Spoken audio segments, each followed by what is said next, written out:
A minute. First, I want to address the horrific shooting that took place at the Annunciation Catholic Church in Minneapolis, Minnesota. President Trump signed a proclamation immediately following the shooting, acknowledging the victims and their families and directing flags to be flown at half-staff. President Trump and the First Lady encouraged the entire nation to join us in praying for the victims and their families as they face unimaginable grief and loss. We will continue to provide further updates as they become available. Also this week at the White House, President Trump held a 3-hour and 17-minute-long cabinet meeting, setting a record for the longest televised event in presidential history.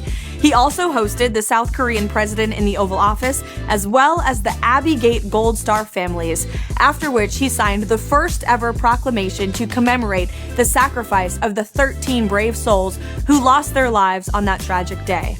President Trump also signed an executive order to protect Americans by ensuring federal policies and resources are not used to support cashless bail policies across the nation, which have been a complete and total disaster.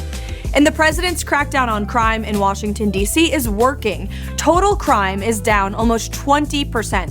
Violent crime is down 30%. Carjackings are down 67%. Homicides are down 40%. And robberies are down 40% right here in our nation's capital. The Dow Jones reached a record high, and the Congressional Budget Office, often partisan and left-wing, was forced to admit that tariffs will reduce our nation's deficit by $4 trillion. This Labor Day, gas prices are projected to be at their lowest in half a decade.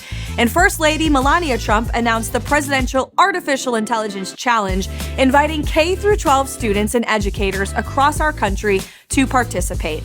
Vice President Vance delivered remarks in La Crosse, Wisconsin, touting the administration's many historic accomplishments.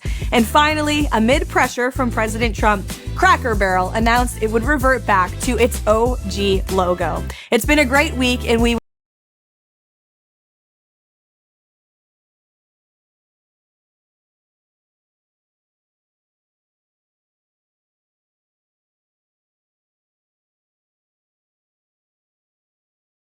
Non live, comment, subscribe.